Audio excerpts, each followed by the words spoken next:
The shocking family massacre, how one man killed to protect his lies. The initial discovery, unraveling the family's dark secret. It was the morning of December 2019, when an ordinary welfare check request turned into an investigation that would shock an entire community. Richard Ivancic, a 71-year-old retired man, had not been answering his phone for several days. His son, deeply worried, contacted the local authorities in West Palm Beach, Florida, to request a welfare check on his father. The request seemed simple enough, a routine procedure to ensure the elderly man was safe and healthy. Little did anyone know, it would uncover a chilling family tragedy. When officers arrived at the Ivancic residence, they were met with a stifling, foul odor that immediately set off alarms. As they entered the home, their worst fears were confirmed. 3 bodies were found in an advanced state of decomposition, scattered throughout the house. Richard Ivancic, his wife Laura Ivancic, and their 25-year-old son Nicholas Ivancic were all dead, and the scene was undeniably disturbing. The smell of death lingered in the air, and the condition of the bodies suggested they had been left unattended for weeks. The decomposition, the stains on the walls, the apparent attempts to clean the scene all pointed to a deliberate act of murder. As investigators combed through the house for clues, their attention was drawn to certain peculiarities. The walls showed signs of hurried, sloppy attempts to remove bloodstains, and chemical cleaning agents had been used to erase any traces of the horrific acts. Yet, despite these efforts, there was no denying that a massacre had taken place. What caught their attention even more was the disappearance of the family's car. It was gone, leaving behind a deeper mystery. Whoever committed the crime had clearly intended to cover their tracks, but as the detectives continued their search, they found something else that would give them the first clue into the identity of the killer: a shallow hole dug beside the house. When the neighbors were interviewed, their statements confirmed the worst suspicions. They reported seeing a young man in his 20s, digging the hole in the yard. Accompanied by a child, the man appeared to be trying to hide something, but he had not been acting suspiciously enough to raise any alarms at the time. His description was clear enough for the officers to identify him immediately: Shelby Neely, the son-in-law of Richard and Laura Ivancic. At first, the investigators were not sure if Shelby had been involved in the murders or if he was merely another victim of the killer. But as they began to piece together more information, they discovered something that sent shivers down their spines: Jamie Ivancic, Shelby's wife, was also missing. The detectives now faced a chilling question: could Shelby be the killer? And if so, where was Jamie, his wife? Was she just another victim of the same brutal fate? Shelby's sudden disappearance, combined with the disturbing details of the crime scene, turned him into the prime suspect in a case that was spiraling into something far darker than anyone had anticipated. With this new revelation, the investigation shifted into high gear. Authorities started tracking Shelby's movements, but he had already fled the state. The search led them to Ohio, where they eventually located him, living under a false identity. On January 1, 2019, Shelby Neely was arrested in Lakewood, Ohio, and brought back to Florida for questioning. The detectives hoped that he might have answers, but what they did not expect was the chilling calmness with which he would speak about the murders. The psychological profile, a portrait of fragmented identity. When Shelby Neely was apprehended in Ohio and brought back to Florida for questioning, investigators were struck by something unsettling about him: his calmness. At first glance, someone who had just committed the brutal murders of his father-in-law, mother-in-law, and brother-in-law would be expected to show signs of shock, guilt, or even fear. However, Shelby showed none of these emotional responses. Instead, he appeared eerily composed, almost detached from the magnitude of his actions. When asked directly about the deaths of Richard, Laura, and Nicholas, Shelby's response was chillingly matter-of-fact: "Yeah, I did it." There was no hesitation, no remorse, no justification, just a statement of fact. This disquieting calmness was not an isolated reaction but rather a consistent characteristic throughout his entire confession. It wasn't that Shelby denied his crimes or tried to avoid responsibility. Instead, he spoke about them with chilling indifference. For Shelby, the murders weren't a moral transgression, they were a necessary action in his mind, one that he rationalized with frightening clarity. It was this rationalization, coupled with his lack of emotional response, that immediately led investigators to suspect that something far deeper than a mere murder spree was at play. Shelby's behavior seemed to suggest the presence of dissociative identity disorder, DID, a psychological condition where an individual's identity fragments into two or more distinct personalities, each with its own sense of reality and behavior. As investigators delved deeper into Shelby's past, they found that his childhood, on the surface, appeared to be unremarkable. Raised by a single mother and stepfather, his early life wasn't marked by any obvious signs of trauma. However, Shelby's relationship with his stepfather was strained, and his rebellious nature led to frequent clashes at home. Shelby admitted that he had been diagnosed with ADHD as a child, which could have contributed to his impulsive behavior. But the real transformation began as he entered adulthood. Shelby's first marriage ended violently. He openly confessed to physical abuse toward his first wife, Caitlin, during their time together. He described hitting her during moments of frustration, and his tone was disturbingly casual. He showed no regret for his actions, instead dismissing them as a part of a troubled relationship. This lack of guilt and emotional detachment were early signs of psychopathy, a condition marked by a lack of empathy, superficial charm, and an inability to form deep emotional connections. Shelby's behavior suggested that he was not someone who saw violence as something out of the ordinary. Instead, he seemed to view it as a normal response to stress or frustration. His actions were not driven by some intense emotional outburst but by a cold calculation. He admitted that his violence had a methodical aspect to it, revealing how easily he could switch between seemingly normal behavior and violent acts. This suggests a fractured psyche, one where Shelby's violent tendencies were suppressed and controlled by a secondary personality or alter that he could tap into when necessary. Shelby's confession revealed that his sense of self was deeply fragmented. He spoke of his current life, his wife Jamie, and their children with the same detachment that he used to describe the murders. It was as though the two aspects of his identity, the father trying to protect his children and the cold killer, coexisted in the same space, each justifying the other. To Shelby, his actions were not those of a criminal, but rather those of a man who was forced to make difficult decisions for the sake of his family. His belief that he was protecting his children from the perceived threats of his in-laws further reinforced the idea that he operated from a place of deep self-righteousness. This distorted self-justification was not merely a defensive mechanism but a core part of his personality. Individuals with narcissistic personality disorder often see themselves as the center of their own universe, entitled to act without remorse or consideration for others. For Shelby, the murders of his in-laws were not acts of rage, they were premeditated, calculated moves to ensure his own version of justice. He did not view himself as a villain, but as a hero acting in the best interest of his children.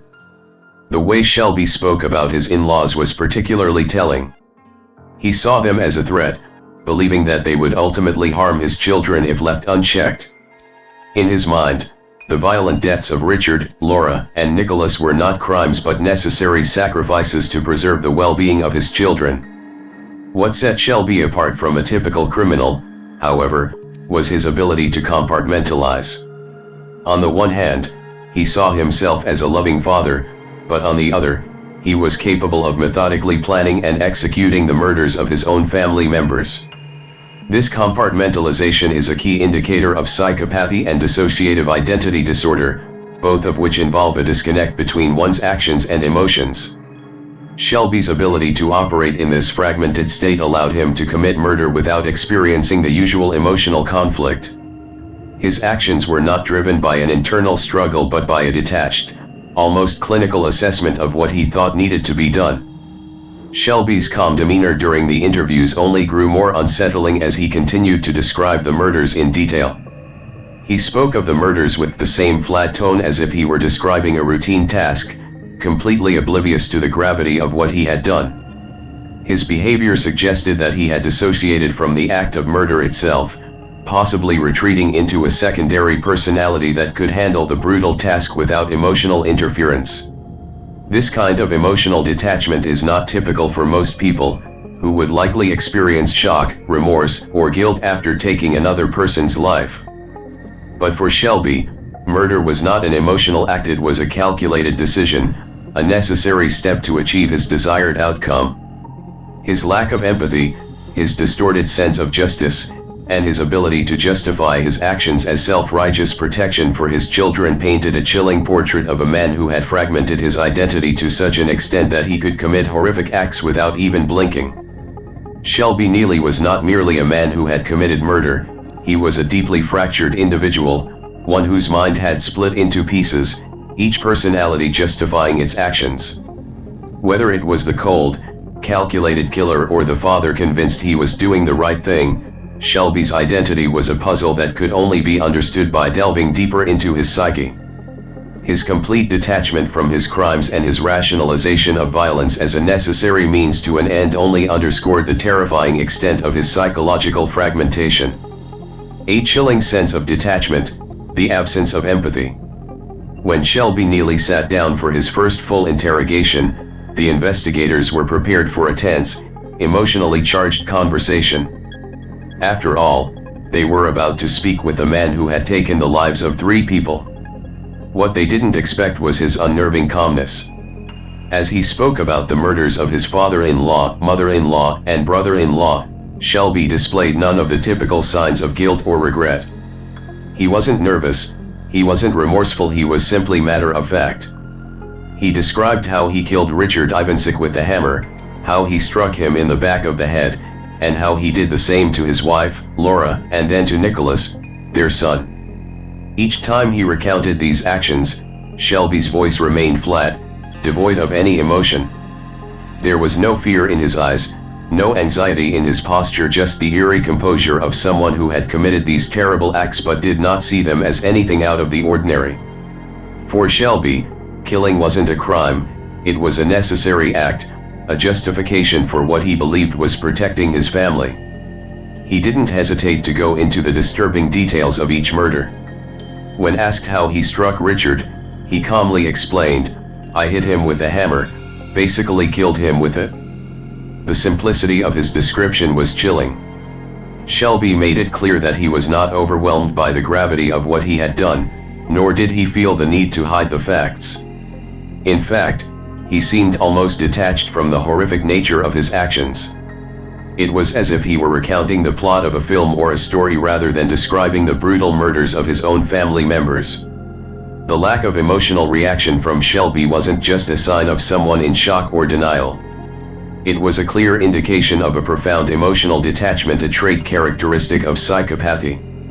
A person with psychopathic tendencies often lacks empathy and cannot feel the emotional pain of others. This absence of empathy allows individuals like Shelby to commit violent acts without experiencing the normal emotional toll that most people would face after taking a life. To him, the deaths of his in-laws were simply events that needed to occur for him to achieve his goal of keeping control over his children. They were obstacles to his imagined future, and he felt no remorse for eliminating them. The cold calculation behind the murders. Shelby didn't just kill, he planned meticulously. Every detail of the murders seemed carefully calculated, from the choice of weapon to the timing of the attacks. He recounted how he struck his father-in-law, Richard, in the back of the head with the hammer. He was unconscious after the first blow, Shelby said, almost clinically. Then I hit him a couple more times to make sure it was done. He didn't describe any emotion accompanying the act, no internal struggle, no moment of hesitation, just the execution of a plan. When asked about Laura's murder, Shelby's demeanor didn't change. He said he welcomed her into the house and waited until she was walking towards the kitchen before striking her with the same hammer. She didn't see it coming, Shelby explained, again with a disturbing calmness. He made no effort to express sorrow or regret for what had just happened. For him, Laura's death was a necessary step to ensure his control over the situation. Then came Nicholas's turn. Shelby waited for his brother in. Then came Nicholas's turn. Shelby waited for his brother-in-law to arrive home. When Nicholas was finally asleep on the couch, Shelby took his time before committing the final murder. He described how he crept up to Nicholas, took the hammer, and struck him in the temple. He didn't wake up, Shelby said, matter-of-factly. He never said anything. He never opened his eyes. It was as if Shelby was narrating a scene from a movie, detached from the emotions and realities of the crime. He explained that he made sure Nicholas didn't feel any pain by delivering the blows quickly and efficiently. The entire sequence of events from the moment Shelby welcomed Laura into the house to the final blow on Nicholas was carried out with a cold, calculated precision that spoke volumes about his mental state. Shelby's lack of guilt was not an indication of denial. He wasn't in denial about the gravity of his actions, he simply didn't care. He didn't experience the internal conflict that most people would feel after taking another person's life. Instead, he viewed the murders as actions to be checked off a list, things to be done in order to achieve his goals. The lack of emotion in his voice and the sheer indifference in his manner were unsettling, highlighting just how deeply detached he was from the gravity of his crimes. The absence of empathy, a true psychopath. Shelby Neely's behavior was the textbook example of psychopathy, characterized by a complete lack of empathy, superficial charm, and a profound emotional detachment. He didn't see his victims as people. To him, they were merely obstacles standing in the way of what he perceived as his right to raise his children. This lack of emotional engagement allowed him to murder his family without the typical remorse, guilt, or hesitation that most individuals would feel. What made his demeanor even more chilling was how he viewed the murders as justified actions, rather than criminal acts. Throughout the interviews, Shelby continued to assert that his only concern was his children's future. He believed that his in-laws posed a direct threat to their well-being, and so, in his mind, killing them was not a crime, it was a form of protection. This delusion that he was acting in the best interest of his children only reinforced the twisted rationality behind his actions. Despite the brutality of his crimes, Shelby showed no real signs of internal conflict. The fact that he could commit such heinous acts and then proceed with life as though nothing had changed is a hallmark of a psychopath. Shelby didn't struggle with feelings of guilt, he didn't even feel any sadness for his children losing their grandparents and uncle. Instead, he seemed to believe that his actions were perfectly justified, leaving investigators to question whether his perception of reality had become so warped that he genuinely believed he was the victim in the story. Shelby's emotional detachment wasn't limited to his actions during the murders, it also manifested in his reflections afterward. As he recounted the events, he did so with the same calmness and lack of remorse that he had shown during the interrogation. He showed no concern for the emotional consequences his actions had on his children.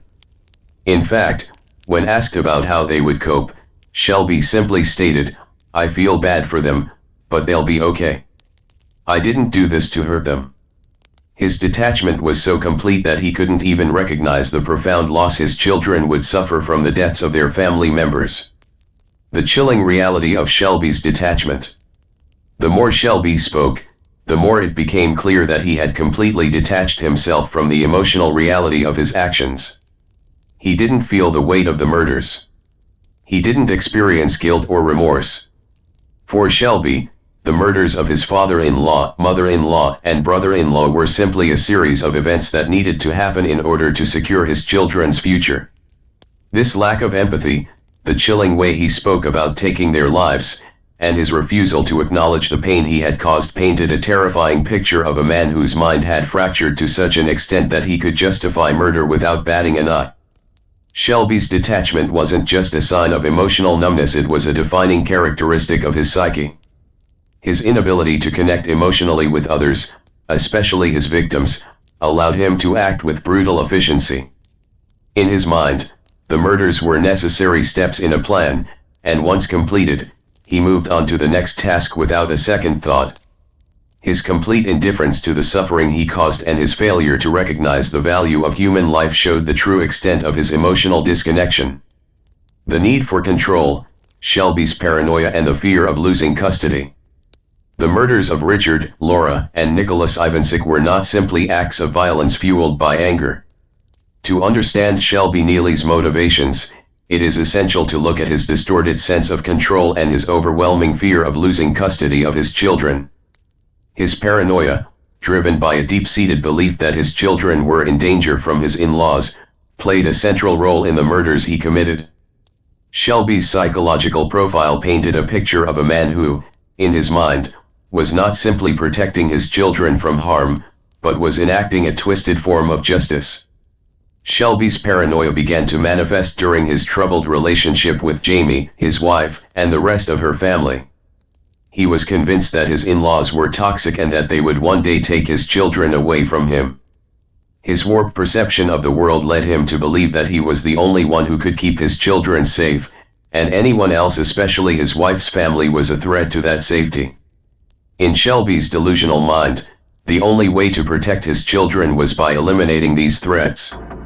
He believed that his in-laws were not only a hindrance to his control over his family, but they were also responsible for shaping his children's behavior in ways he could not tolerate.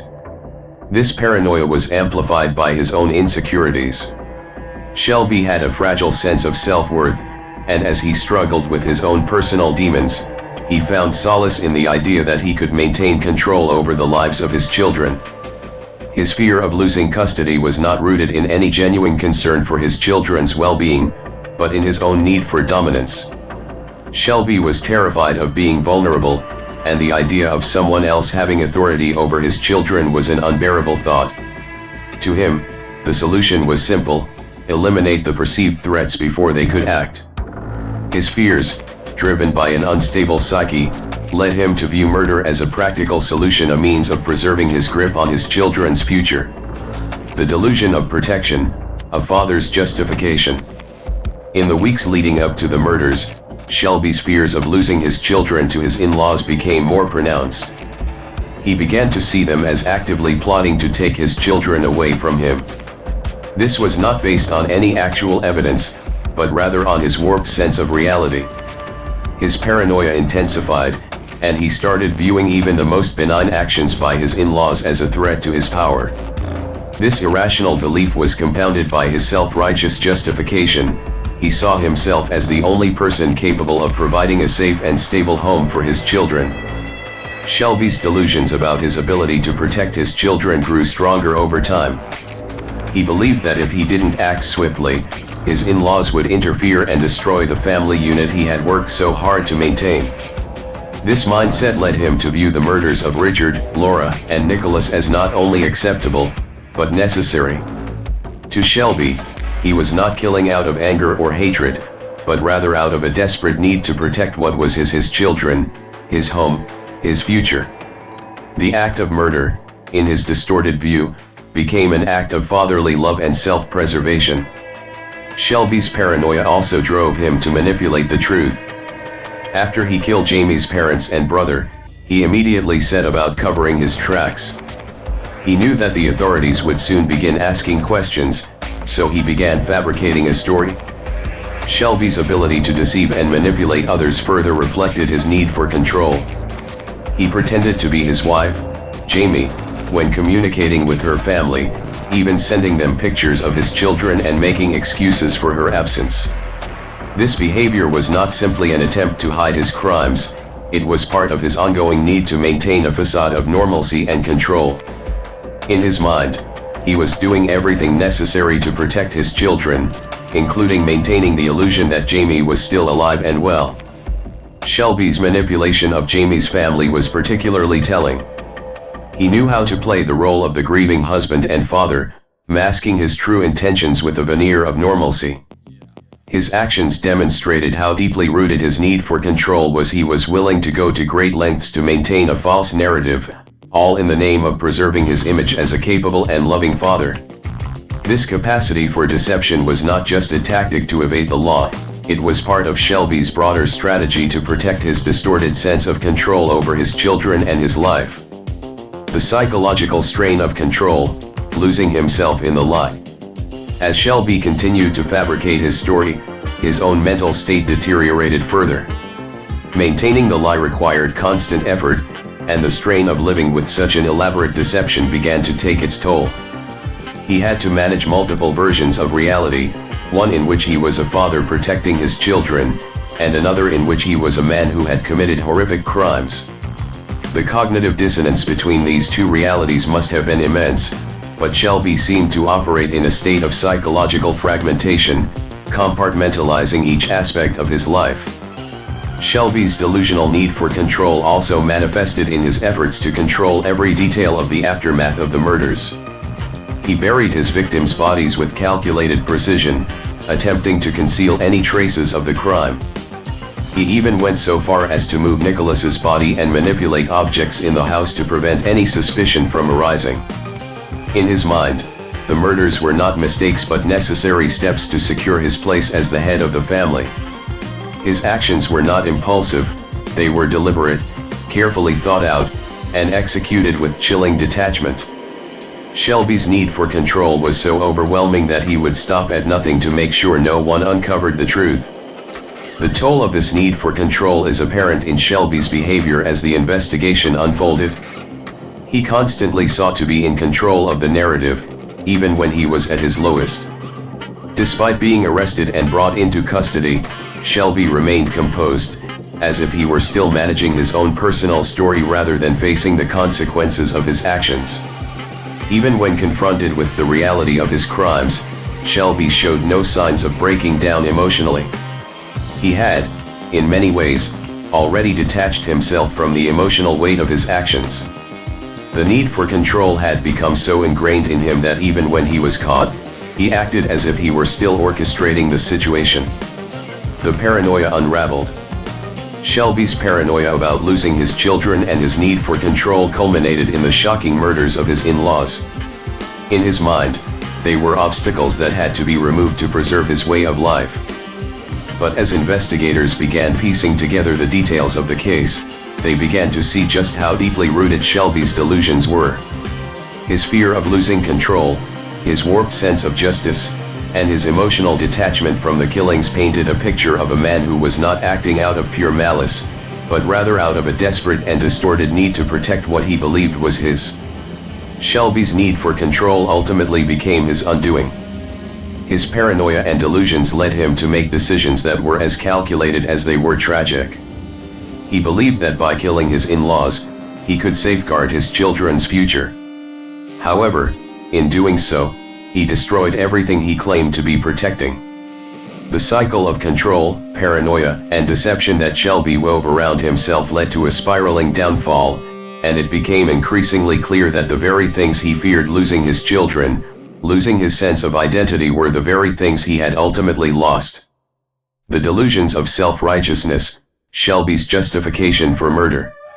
As Shelby Neely sat in the interrogation room, the reality of the situation began to sink in, yet he still clung to his distorted belief that he had acted for the greater good. The murders of Richard, Laura, and Nicholas Ivancic were not crimes in his eyes. They were simply the necessary sacrifices for the safety and well-being of his children. In his twisted view, he wasn't a murderer, he was a protector. This self-righteous justification for his actions was one of the most disturbing aspects of his psyche. Shelby's belief that he was acting in the best interests of his children was not only irrational, but deeply rooted in his need to control his environment. As he spoke with the detectives, he reiterated over and over that his in-laws posed a threat to his children, one that he could not ignore. His delusions about their intentions were so deeply ingrained in his mind that he could not fathom the possibility of their love for the children. Instead, he saw them as rivals for his parental authority, a threat that had to be eliminated in order to maintain his vision of a perfect family. In his mind, there was no other choice. The murders were not acts of rage or malice, they were calculated decisions made to ensure that his children would not be taken away. Shelby saw himself as a victim, a man cornered by forces beyond his control, with no other option but to act violently in defense of his children.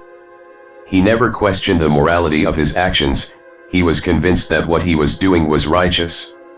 The disturbing thing was that Shelby didn't just rationalize his crimes to the detectives, he believed them wholeheartedly.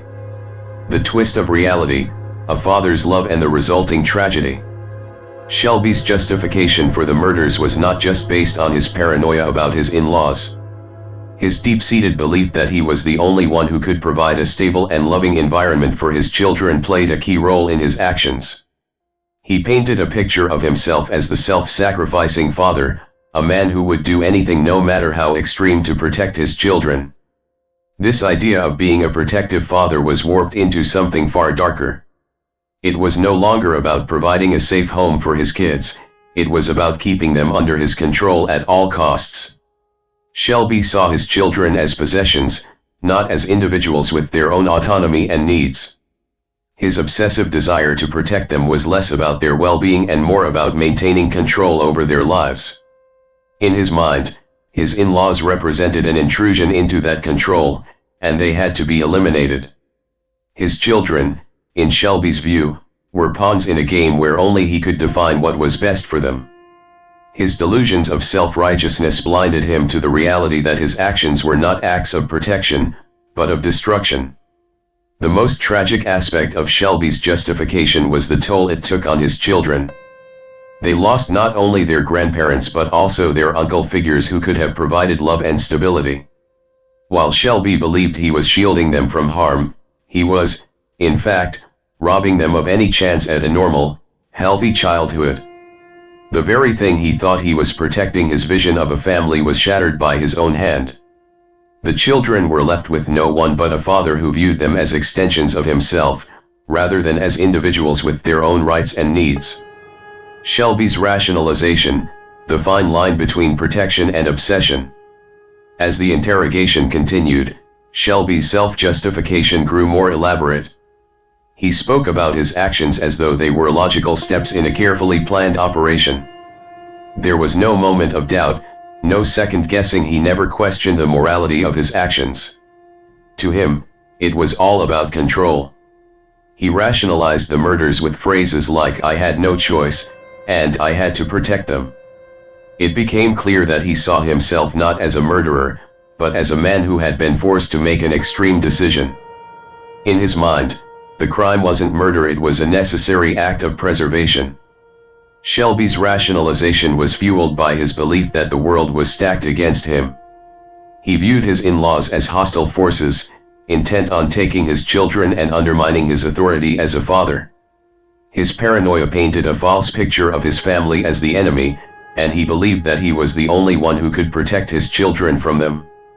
This delusion of being the sole protector of his children became all-consuming, clouding his judgment and leading him down a path of violence. His actions were not impulsive. They were planned. Shelby had methodically thought out each murder, carefully considering how and when to strike. This strategic mindset demonstrated the degree to which he had compartmentalized his emotions and rationalized his behavior. To Shelby, this was no different from taking a step to protect his family from an external threat. The fact that this threat was his own family made no difference in his mind. Shelby's distorted world, a web of lies and deceit. The extent to which Shelby believed in his own justification became evident in his actions following the murders. After killing his in-laws, Shelby immediately began the process of covering his tracks. He knew that the authorities would soon begin looking for answers, and he was determined to avoid suspicion. But his manipulation went beyond simply evading the law. He wanted to keep his life as normal as possible, to maintain the illusion that everything was fine. Shelby began fabricating stories, pretending to be Jamie when communicating with her family. He sent them photos of the children, texted as though nothing had changed, and lied about Jamie's whereabouts. Shelby even went as far as to impersonate his wife, keeping her absence unexplained and ensuring that no one would question her disappearance. His ability to maintain this elaborate lie, despite the brutal murders, showcased his deep need for control. He was not just hiding the truth from the police, he was hiding it from the world, including his own family. His ability to compartmentalize reality became a defense mechanism, a way for him to justify his actions and continue living in a world of his own making. By constructing a false reality, Shelby could live with himself, despite the heinous crimes he had committed. The lies he told weren't just meant to protect himself from the authorities, they were meant to protect him from confronting the horror of what he had done. Shelby was not only trying to escape the consequences of his actions, but he was also trying to preserve his mental state by convincing himself that he had done nothing wrong. The fallout: a family torn apart by delusion and violence. Shelby's delusion of self-righteousness ultimately shattered the very family he believed he was protecting. His children were left without grandparents, without an uncle, and without a mother for an extended period. Despite his claims that his actions were in their best interest, the reality was that he had deprived them of vital emotional connections. The trauma they would carry with them for the rest of their lives was a direct result of Shelby's actions. His desire for control and his delusions of protecting them had caused irreparable damage. As the investigation progressed, the detectives uncovered more of Shelby's manipulations and lies, piecing together the full extent of his delusional world. But even as they confronted him with the full weight of his crimes, Shelby never wavered from his belief that he had done the right thing. His warped sense of justice and his delusions of protection had led him to commit unspeakable acts, but in his mind, he remained the hero of his own story. The tragedy of the Ivanchik family was not just in the loss of life, it was in the tragedy of the Ivanchik family was not just in the loss of life, it was in the destruction of the very relationships that should have been the foundation of Shelby's existence. His obsession with control and his delusions of righteousness had led him down a path that no amount of justification could ever repair. The aftermath: the fractured reality and the unraveling of Shelby's delusions. In the wake of the murders, Shelby Neely's life began to unravel as the layers of his deception and paranoia began to strip away. Despite his calm demeanor and his belief that he had successfully eliminated the threats to his children, the reality of his actions eventually began to catch up with him.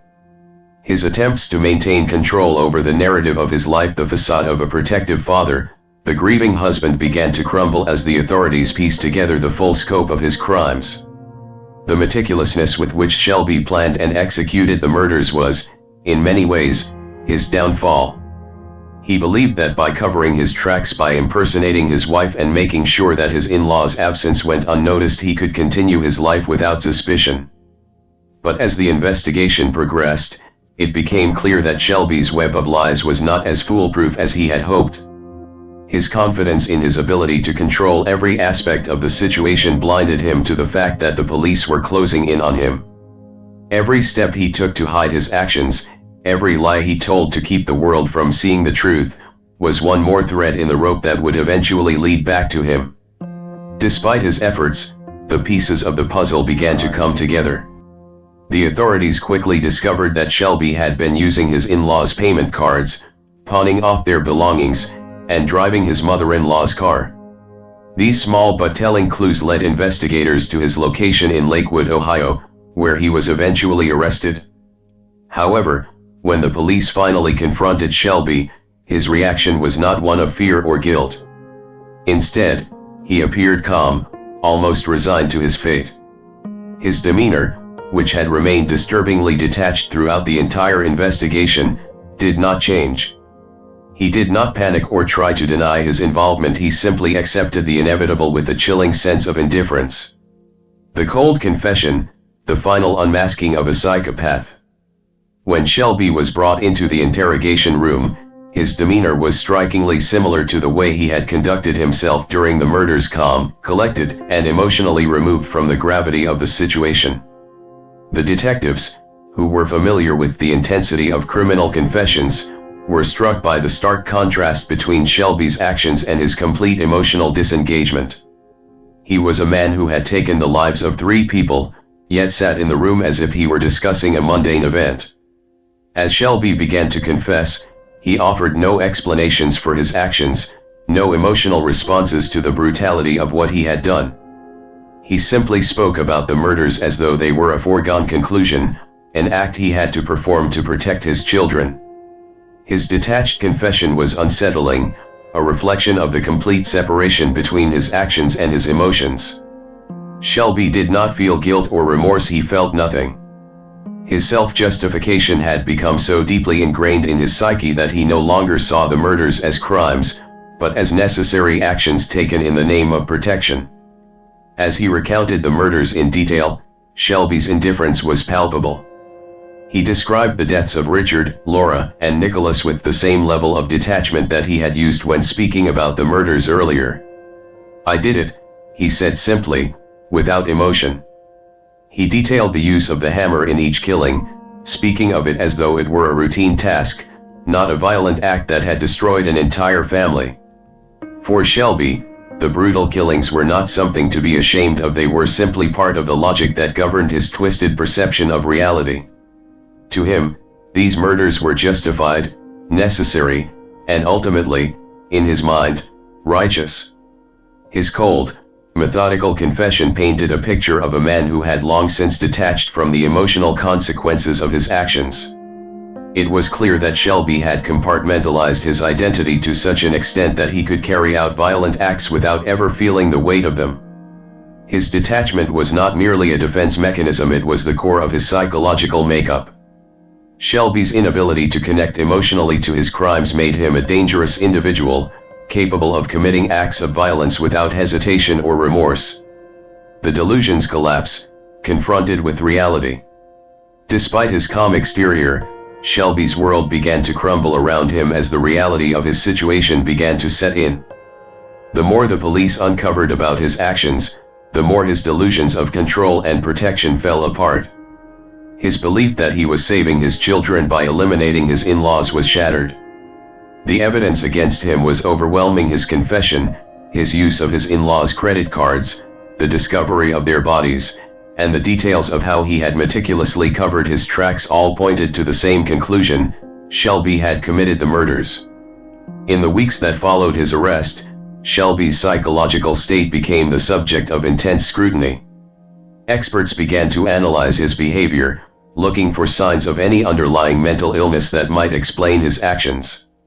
The consensus among psychiatrists was that Shelby's actions were driven by a combination of psychopathy and narcissistic tendencies. His inability to empathize with his victims, his manipulation of the truth, and his obsession with maintaining control were all indicative of a deeply disturbed individual who had become so disconnected from reality that he could justify the murder of his family. Shelby's belief that he was the hero of his own story remained intact, even in the face of overwhelming evidence. His lack of remorse and his conviction that he had done the right thing for his children was a final testament to the strength of his delusions. As he sat in his cell, awaiting trial, Shelby remained convinced that he had acted out of necessity. The idea that he had destroyed his family, not to protect his children, but out of an obsessive need to control their lives, never fully registered with him. His twisted sense of righteousness was so entrenched in his psyche that he couldn't see the truth. The penalty phase, facing justice. As Shelby's trial approached, the question of his fate became a point of intense debate. Despite his calm and collected demeanor, there was no escaping the horror of his crimes. Shelby had taken the lives of 3 innocent people, and even in his mind, the deaths of his family members had been an unavoidable consequence of his obsessive need for control. His actions had irrevocably changed the course of his children's lives. His delusions had torn apart the very family he claimed to be protecting, and now he would face the consequences. In December 2023, Shelby pleaded guilty to the murders of Richard, Laura, and Nicholas Ivancic, as well as the murder of his wife Jamie. He was sentenced to 30 years in prison for the murder of Jamie, with a separate penalty phase scheduled for the murders of his in-laws. During the penalty phase, a jury would decide whether Shelby would face the death penalty or life imprisonment without parole for the triple homicide. His fate was now in the hands of the courts, but whether or not he would truly understand the enormity of his actions remained to be seen. Shelby's continued detachment from his crimes, even as he faced the legal consequences, underscored the depth of his psychological disarray. He had never truly acknowledged the emotional destruction his actions had caused. His children, once the focal point of his delusions, were left to carry the scars of a traumatic childhood, one shaped by the violence and manipulation of the person who should have been their protector.